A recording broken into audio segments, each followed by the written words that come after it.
यस्य स्वयं स्वभावाप्तिरभावेऽन्यकर्मणः तस्मै संज्ञानरूपाय नमोस्तु परमात्मने। परमात्मने पूज्यपाद भगवान की जय। इष्टोपदेश ग्रंथराज की जय। योग्योपादानयोगेन द्विषदः स्वर्णतावता द्रव्यादिस्वादिसम्पत्ता वात्मनोऽप्यात्मता मता परमते पदं दैव नाव्रते वदनार्कं छाया तपस्तयोर्वेद प्रतिपादयतो यत्र भावः शिवं दत्ते योग्यदूरवारिणी योगयत्याशुभयुक्ति रोषाग्ने ससीदति ऋषिकजगदातङ्क दीर्घकालोपलालितं नाकेनाकोपसंसौख्यं नाकेनाकोपसाम्यं वासनामात्रमेवैतत् सुखं दुःखं च देहिनां तथा उद्विजयते भोगालोकाधिपापति मोहेन संवृतं ज्ञानं स्वभावं लभते नहि मत्तभ्रमान् पदार्थानां यथा मदनपूर्णे वपुप्रियं धनं दारा पुत्रामित्राणि शत्रवः सर्वधान्यस्वभावानि मूढस्वामी प्रपद्यते दिग्देशेभ्यः खगाहेभ्य संवसन्ति नगे नगे स्वस्वकार्यवशाद्यान्ति देशे दिक्षु प्रगे प्रगे विराटः कथं हन्त्रे जनाय परिकुर्वति त्रिगुणं पातयन् पदभ्यां स्वयं दण्डेन पात्यते रागद्वेषद्वयि दीर्घ नेत्राकर्षणकर्मणा अज्ञानसुचिरं जीव संसारातो भ्रमस्य विपद्भवपदावर्ते पदिके वातिमह्यते यावत् तावत् भवन्त्यन्या प्रचुरा विपदपुरः दुर्जयेन सुरक्षेण नश्वरेण धनादिना स्वस्थं मन्यो जना कोटि जलवायेन सदृशः विपत्तिमात्मनो मूढः परेषामिव नेक्षते दयामानमृगाकेन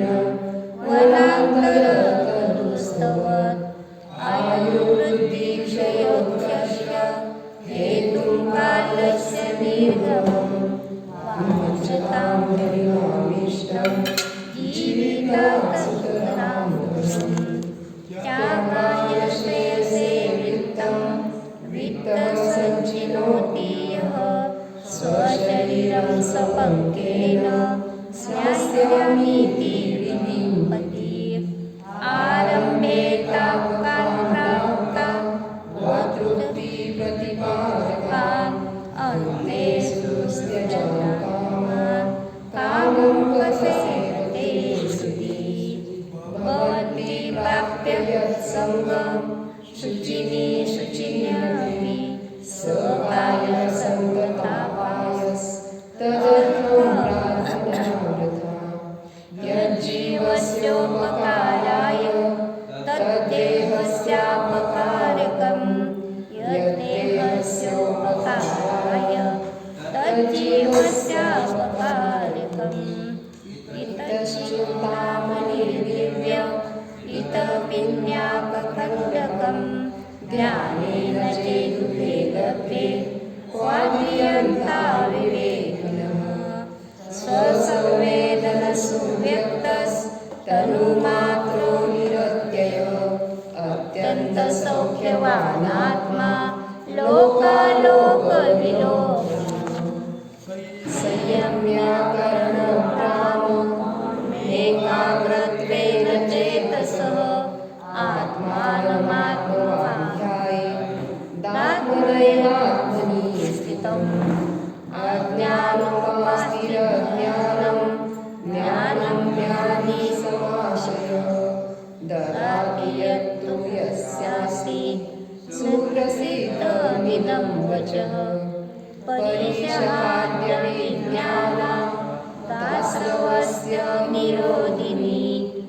ध्यायते ध्यानयोगेन गहनमश्रीजरा कटस्य कर्ताहमिति सम्बन्धसाद्वयोर्द्वयो ध्यानं ध्येयं यथामेव सम्बन्धः कीदृशस्तथा बध्यते मुच्यते जीवः समो निर्ममप्रभात् तस्मात् सर्वप्रयत्नेन निर्ममत्वम् इति चिन्तयेत् एकोऽहं निर्ममः शुद्धो ज्ञानी योगीन्द्रगोचरः बाह्यसंयोगजा भावा मत्तः सर्वेऽपि सर्वथा दुःखसम्मोहभागित्वं संयोगानेव देहिनां त्यजाम्येनं ततः सर्वं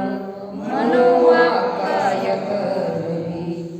न मे मृत्युः कुतो भीतिर्न न मे व्याधिः कुतो व्यथा नाहं बालो न वृद्धो नाहं न युवैतानि भूतले भुक्तोचिता मुमुहान् मया सर्वेऽपि भूतगणाः उच्छिष्टेष्वद्य मम विज्ञस्य कास्तुः कर्म कर्माहिता बन्धि जीवो जीवहितस्रः स्वस्वप्रभावो यस्त्वे स्वात्मको मामहञ्चिति परप्रवृत्तिमुत्सृज्य सोपकारपरो भव उपकुर्वन् परस्याज्ञो दृश्यमानस्य लोकवत् काय म्हटलंय? परोपकृतिमुत्सृज्य सोपकारपरो भव उपकुर्वन् परस्याज्ञो दृश्यमानस्य लोकवत्. मागचे 2-3 दिवस आपण ह्या श्लोकावर चर्चा करत आलेलो आहोत. तर काल चर्चेमध्ये जो विषय निघाला होता त्याच्यामध्ये असं सांगितलं गेलं की ज्यावेळेस पण असा करुणापात्र समोर येतो त्यावेळेस काय करायचं. काय सांगितलं होतं की जर कोणी आपल्याला असा दिसला व्यक्ती की जो भुकेला आहे, मर्ममुख आहे, भुकेने तडपत आहे, तर सांगितलं काय होतं की आपल्या स्वभावाचं चिंतन करा. मग आत्महित करा सांगितलं. म्हणजे तिथं हे नाही सांगितलं की तुम्ही त्याला त्याच्यावर करुणा करू नका. काय होतं जिज्ञासूंना असा प्रश्न येतो की तुम्ही असं सांगताय म्हणजे काय त्याला बघायचं नाही, त्याला काही द्यायचं नाही. तर तसं नाही. तिथं काय सांगितलं की तुम्ही आपलं हित बघा, आत्महित बघा. अर्थात तुम्ही स्वभावाचं चिंतन करा, स्वभावाला जाणा की खाणेपिणे हा माझा स्वभाव नाही किंवा जीवाचा स्वभाव खाणेपिणे नाही. अशन स्वभावी जीव नाही, अनशन स्वभावी आहे. खाणेपिणारा जीव नाही. हे का करायला सांगितलं? तिथं हे नाही सांगितलं की तुम्ही दया करू नका. म्हणजे तिथं सांगितलं नाही की क्रूरता करा. लक्षात घ्यायचं आहे की अपेक्षेने काय सांगितलेलं आहे, कोणत्या अपेक्षेने सांगितलं आहे हे देखील लक्षात घेणं गरजेचं आहे.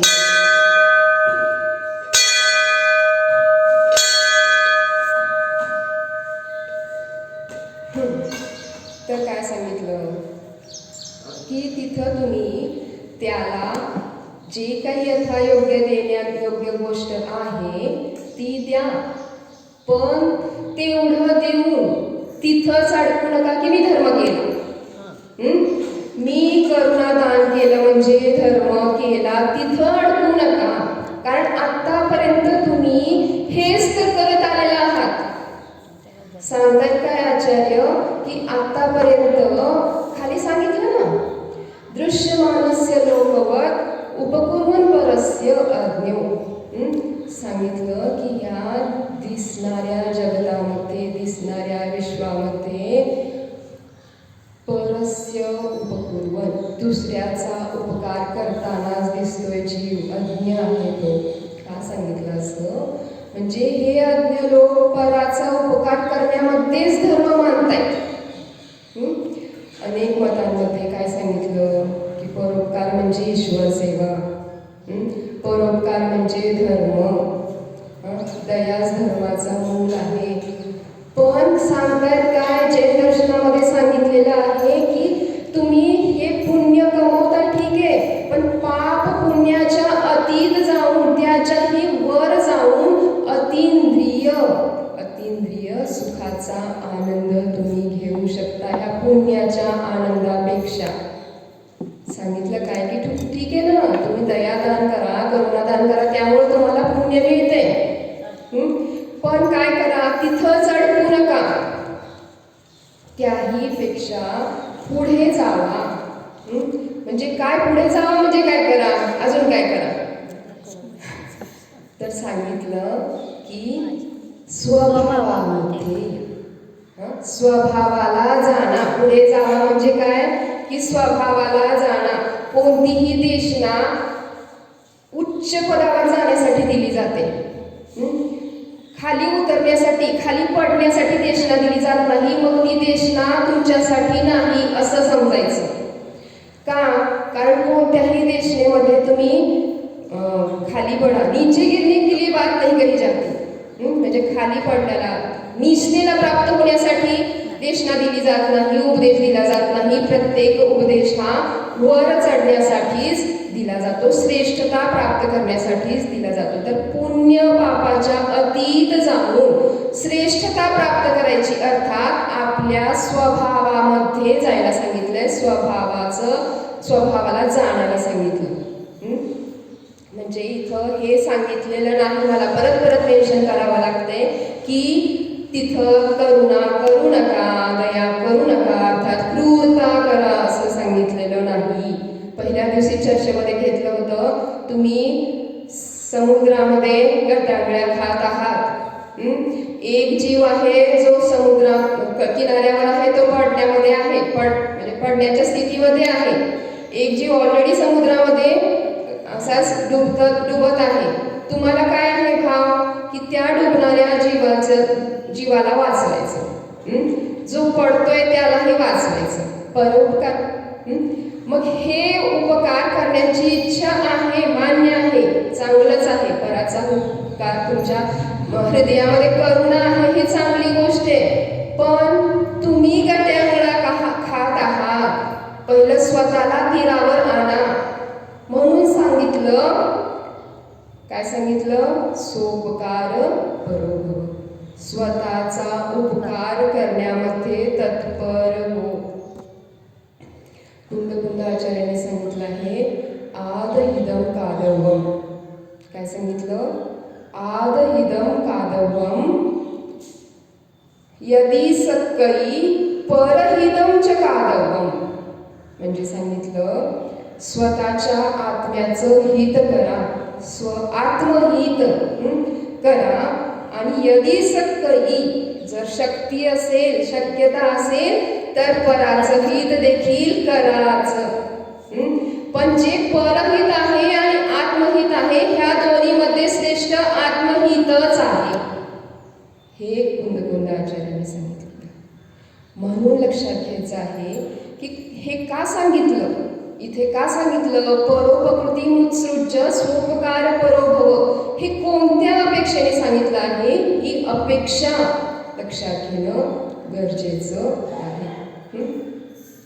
म्हणजे सांगण्याचा उद्देश हा होता की तू आत्तापर्यंत पराचा उपकार करण्यामध्ये श्रेष्ठता मानत आला, पराचा उपकार करणं म्हणजेच धर्म मानत आला, आणि त्यामुळं तू पुण्यबंध करत आला. पण कधीही सोपकार केला नाही, स्वतःचा उपकार पाहिला नाही, कारण तू स्वतः जाणलं नाही, निज स्वभाव जाणला नाही, म्हणून स्वतःचा उपकार केला नाही. आणि त्यामुळं काय झालं? ते मान्यताच अशी झाली हो. काय झाली की परोपकार म्हणजेच धर्म आहे, पराची सेवा म्हणजे श्रेष्ठ सेवा आहे.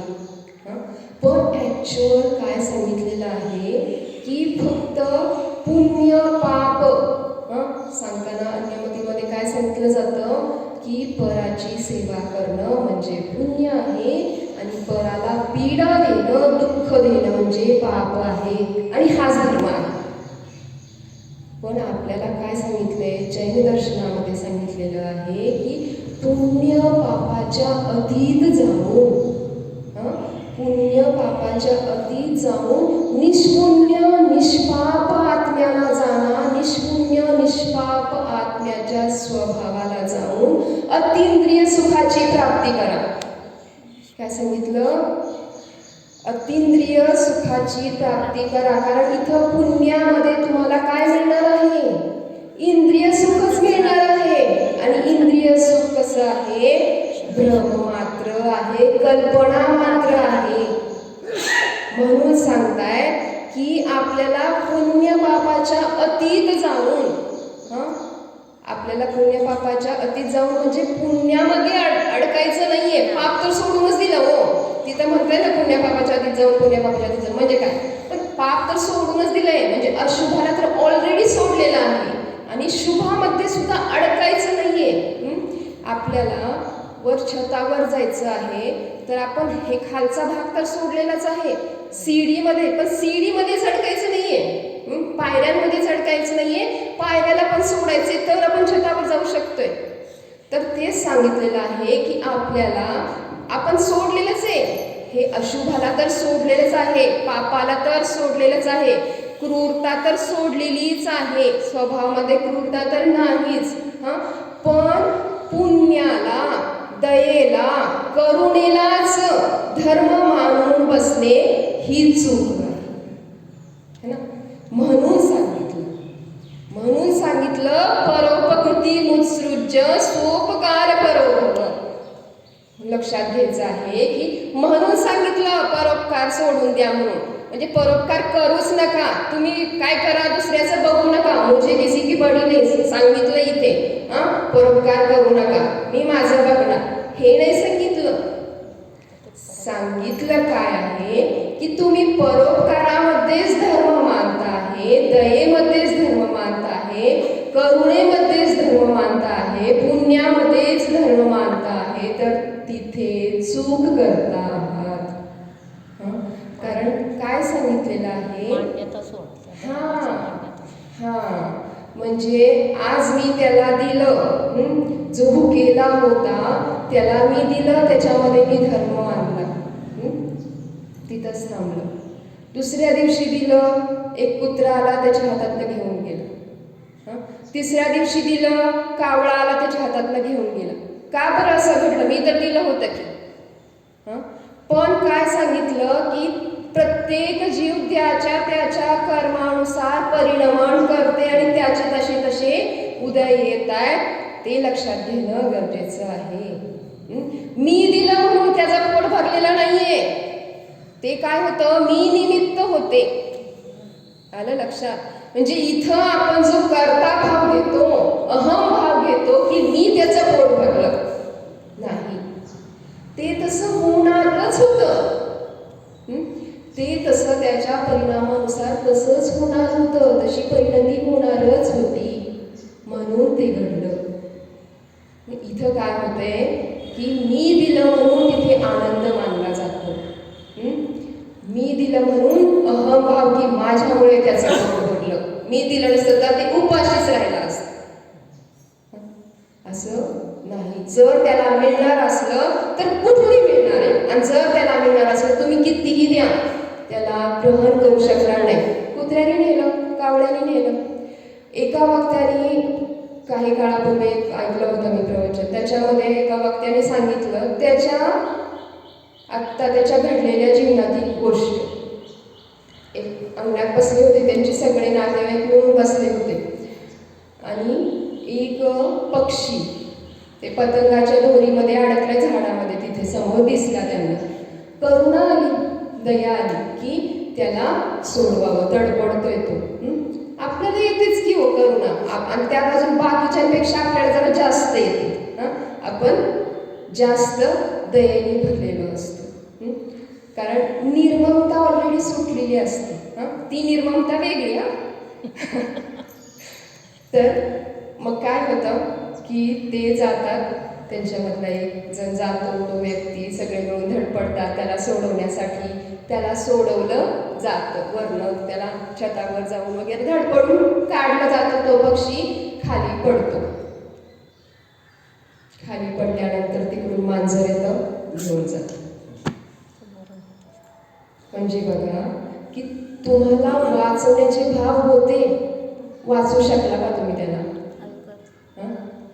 मग तेच सांगताय की जर कुणावर जर कोणती गोष्ट अन्याय होत आहे तर तिला तुम्ही असं वाटतंय की हा अन्याय मी दूर करणार, मीच करू शकतो. नाही, हे तुम्ही करू शकत नाही. परावर उपकार तुम्ही करू शकत नाही. तुम्ही फक्त निमित्त होऊ शकता. जर त्या गोष्टीला त्याचं जर आहे प्रतिकूलता दूर करण्यासाठी तुम्ही फक्त निमित्त होऊ शकता. तुम्ही त्याच्यावर उपकार करणारे होऊ शकत नाही. तुम्ही उपकार करत असताल तर फक्त स्वतःवर करू शकता. म्हणून सांगतायत की सोपकार परोभव, स्वतःच्या स्वभावाला जाण, त्याच्यामध्येच राहा. म्हणून आचार्य कळकळीने आपल्याला सांगतात. खूप सुंदर श्लोक आहे. अर्थ जर घेतला ना तर एवढा सुंदर श्लोक आहे की पूर्ण समग्र ह्याच्यामध्ये येत आहे. पण कसं होतंय की त्याला कोणत्या अपेक्षेने सांगितलेलं आहे हे पण लक्षात घेणं गरजेचं आहे. त्याची अपेक्षा का सांगितली, काय सांगितली?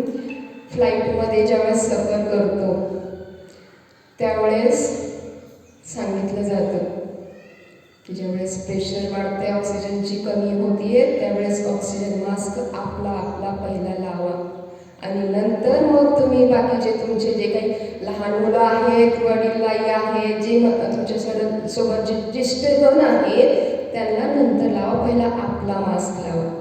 का सांगितलं? आपला का सांगितलं? पहिल्या लहान मुलांना म्हाताऱ्यांची मदत करायला का नाही सांगितली? कारण जर तुम्ही स्वतः जर व्यवस्थित राहिला तर तुम्ही त्यांची मदत करू शकणार आहे.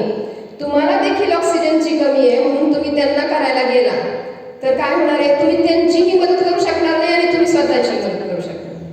त्यांचंही हित करू शकणार नाही आणि स्वतःचंही हित करू शकणार नाही. म्हणून तिथं सुद्धा सांगितलं काय की स्वतःचा मास्क पहिला लावा. बरोबर व्यवहारात सुद्धा सांगितलंय की नाही? मग इथं तर निश्चयाने सांगतायत आचार्य की आत्म्याचं हित पहिलं करा. संतलालजींनी सिद्धचक्र विधानाची पूजा विधान लिहिलेलं आहे, फेमस आहे खूप. तर त्याच्यामध्ये एका अर्ध्यामध्ये सांगितलं त्यांनी सिद्धांचा गुणामध्ये निर्दय हा गुण सांगितला. कसं वाटतंय? सिद्धाला निर्दय म्हणते, असं कसं? बरोबर का? अहो तिथं काय सांगितलं की निर्दय का म्हटलं? कारण त्यांच्यामध्ये दया हा गुण देखील नाही. का? कारण दया कुठं असते, करुणा कुठं असते? त्या व्यक्तीवर, त्या वस्तूवर राग असतो. जिथं राग नाही, वीतरागता आहे, तिथं दया असेल का? म्हणून सांगितलं की हे दया, क्रूरता ह्याच्या देखील पुढं जाऊन आपल्याला वीतरागतेला प्राप्त करायचं आहे. विगत राग व्हायचंय, विराग व्हायचंय. म्हणून आपण काय सांगितलं? सोपकार परोभव, स्वतःचा उपकार करण्यासाठी तत्पर हो. क्लिअर झालं असेल मला काय? म्हणजे काल जे आपण चर्चेमध्ये कदाचित असं झालं होतं की काही प्रश्न पडले होते, तर माझ्या परीने मी त्यांना क्लिअर करण्याचा प्रयत्न केलेला आहे. अजून दयादान द्यायचंच आहे पण त्यात अटकायचं नाही, करुणा करायचीच आहे, ते सोडायचं नाही, करुणा करायचं. ते सहज घडणार आहे, पण ते म्हणजे धर्म नाही. ते म्हणजे धर्म नाही. आणि जर तुम्ही दया करताय तर फक्त तुम्ही मी दया करतोय म्हणून अहंभाव भाव देखील करू नका, कारण त्या दयेने समोरच्याचं हित होणारच आहे हे निश्चित नाही. हेही लक्षात घ्या. तुम्ही जी दया करताय त्यामुळे समोरच्यावर उपकारच होणार आहे हे देखील पक्क नाही. जर उपकार करण्यासाठी तुम्ही निमित्त असणार आहात तर तुम्ही निमित्त होऊ शकता, नाहीतर त्याच्यावर अपकार देखील होऊ शकतो. शांतीसागर महाराजांचं उदाहरण आपल्याला माहिती आहे. त्यांच्यावर जो उपसर्ग झाला मुंग्यांचा, आत्ता लक्षात आलं मला, ते एक उदाहरण सांगू शकतो आपण की त्यांच्यावर जो मुंग्यांचा उपसर्ग झालेला होता तो कसा झाला होता. तो उपसर्ग व्हावा असं कोणाचे भाव होते का? काय होतं? उलट त्यांच्या ध्यान साधना व्यवस्थित व्हावी म्हणून तिथल्या पंडितजींनी तो दिवा लावला होता की त्या दिव्यामुळे उलट दुसरे कोणते जीव त्यांना त्रास देऊ नयेत, की इथं आहे कोणीतरी त्या बाकीच्या जीवांना ते लक्षात यावं. ही दया, ही करुणा होती त्या पंडितजींच्या मनामध्ये, बरोबर. पण त्यामुळे सुद्धा काय झालं, त्यामुळे ते तेल, तो दिवा वाकडा झाला, त्याच्यामधून तेल पडलं, उंदराच्या ह्याने ते दिवा पडला, वाकडा झाला, त्यामुळे तेल सांडलं म्हणून मुंग्या आल्या म्हणून आचर्षींवर त्या मुंग्यांचा उपसर्ग झाला. मग काय तिथं पराचं म्हणजे आचर्षींचं हितच विचार केला होता ना त्या पंडितजींनी, पण होऊ शकलं का? मग म्हणजे म्हणतात ना की त्याच्या परिणामानुसार किंवा ज्या वेळेस ज्या कर्मांचा उदय होता त्यावेळेस ती गोष्ट घडणार आहे.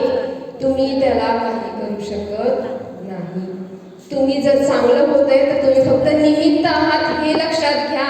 तुम्ही त्याचे करता नाही, नसूच शकताय, कधीच नसू शकतं, म्हणजे असू शकत नाही, कधीच असू शकत नाही, हे लक्षात घेणं गरजेचं आहे. म्हणून सांगितलंय सोपकार भरो भव. एक गोष्ट थोडीशी 2 मिनिटात सांगते, ती स्वराली तिला लक्षात राहील. काय होतं, एक आचार्य होते. म्हणजे पहिले कसं आचार्य जंगलामध्येच ध्यान वगैरे करायचे. मग ते आचार्य जंगलामध्ये ध्यान करत होते. त्यानंतर काय झालं, तिथे मुंगळ्यांची लाईन वगैरे होती. ते मुंगळे खाणारे जीव असतात, ते येतात, ते पक्षी ते मुंगळे खायला तिथं येतात, ते बघतात. ते आचार्य ध्यानाला बसलेले होते, ते बघतात. करुणा येते. काय होते? करुणा येते. उठतात, तिथं त्या पक्षाला, ते जे काय जीव असतो जो तो मुंगळ्या खाणारा असतो तो त्याला हाकलवतात आणि परत येऊन ध्यानाला बसतात. परत बघतात, परत ते आल्या, परत उठतात, परत त्याला हाकलवतात. करुणा वाचवायला पाहिजे की नाही? पराचा उपकार करायचा का नाही? करायचं. मग परत गेले आणि काय केलं, परत हाकललं आणि येऊन बसले ध्यानाला. परत आलंच, परत गेले. असं करता करता त्यांचं ध्यान होईल का हो? कारण तो काही तिथं त्याचा हे करणार, खायचं सोडणार नाही. मुंगळे तर तिथं आहेतच, त्यांना काही उचलून कुठं ठेवता येणार नाही. मग काय, ध्यानाला बसणं शक्य आहे का? ध्यान होईल का? ध्यान कशासाठी करायचं असतं? स्वभावामध्ये स्थिरतेसाठी. मग होईल का हे गोष्ट? मग सांगितलं काय, तिथं करुणा कसं सांगितलं नाही, पण इथं सांगितलं काय की आपलं आत्म्याचं हित करा. कारण कोणतीही गोष्ट जर घडत असती तर ती काहीतरी त्याचं अगोदरचं कनेक्शन असतं. एक भेड होता जंगलामध्ये, कोल्हा होता जंगलामध्ये, आणि एक शेळीचं पिल्लू होतं. आणि त्यागी बसलेले होते, त्यांच्यासमोर काही ग्रामस्थ बसलेले होते. त्यांचं तत्वचर्चा चालू होती. आणि त्यानंतर त्यांच्यासमोर ते पिल्लू पळालं, शेळीचं पिल्लू पळालं आणि त्याच्या मागे तो कोल्हा पकडलं. मग ते म्हणतायत की आता कसं वाचवायचं, नाही वाचवू शकले, तेवढी स्पीड होती, त्या सगळ्या गोष्टी नाही वाचवू शकले. मग असं का झालं? मुनी अवधिज्ञानी होते, त्यांनी सांगितलं की हा त्या कोल्ह्याने त्या शेळीवर अन्याय केलेला नाही. असं कसं म्हणताय? तर मागच्या भवामध्ये हा जो शेळी आहे, हे शेळीचं पिल्लू आहे, तो सिंह होता आणि हे जे कोल्हा आहे ते हरिणाचं पिल्लू होतं. आणि त्यावेळेस है ना, प्रीत्यात्मवीर्य मुगचार्य मृगी मुगेंद्र, काय सांगितलं तिथे की ती हरणी स्वतःच्या शक्तीचा विचार न करता सुद्धा त्या सिंहासमोर आली आणि काय सांगितलं, मला माझ्या पिलाला सोड. तर काय केलं सिंहाने? भक्षण केलं. कारण त्यांनी तो हिंसक आहे. मग ते सांगतायत की हे जो अन्याय झालेला आहे तो मागच्या भावामध्ये असं झालं होतं, म्हणून या भावामध्ये हे असं झालं. तिथं तुमचे भलेही वाचवण्याचे भाव असतील, करुण्याचे भाव असतील, पण जी गोष्ट जशी होणार आहे तशी होणारच आहे. प्रत्येक द्रव्याचं परिणमन ज्याच्या त्याच्या परिणामानुसार होतं, ह्याच्यामध्ये कोणीही बदल करू शकत नाहीच. आणि जर कोणता बदल होत आहे, माझ्यामुळं होत आहे, तर मी फक्त निमित्त मात्र आहे. ते माझ्यामुळं होत नाही, होणं शक्य नाही, कारण हा मी जीव अकर्ता स्वभावीच आहे. म्हणून सांगितलं, परोपकृती मुत्सृज्य स्वोपकार करो, स्वतःचा उपकार करण्यासाठी तत्पर हो आणि जाण की तो ज्ञानदर्शन स्वभावी जीवच आहे.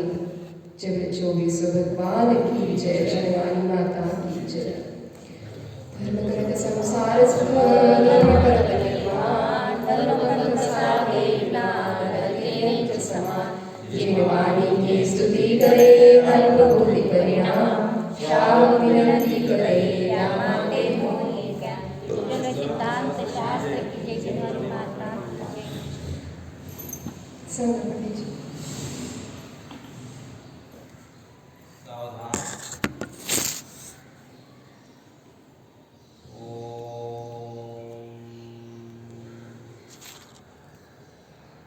स्वतःला जाणा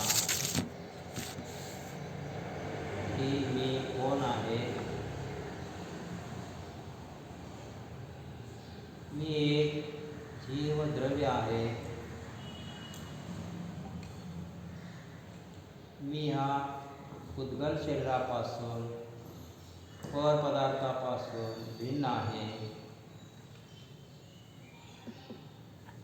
मी चैतन्यमय आहे.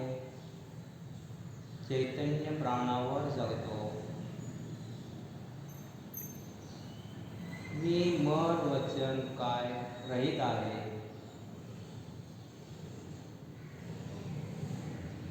मी अविनाशी आहे. माझा कधीही नाश होत नाही. मी अखंड आहे.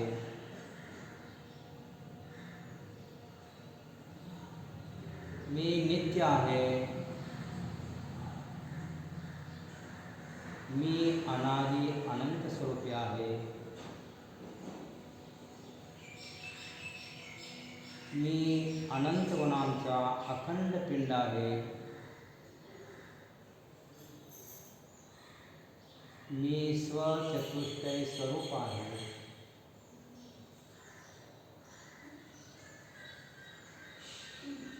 मी स्वोपकारी आहे. मी स्वतःच राहणार आहे. मी परोपकारापासून भिन्न आहे. मी स्वार्थी आहे.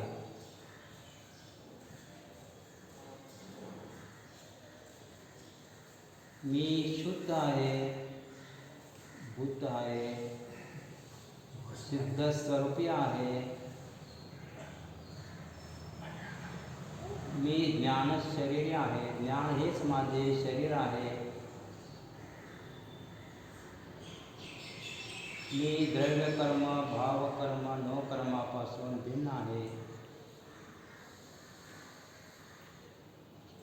मी औदारिक, वैक्रिक, तेजस, कारमान, आहार शरीरापासून भिन्न आहे.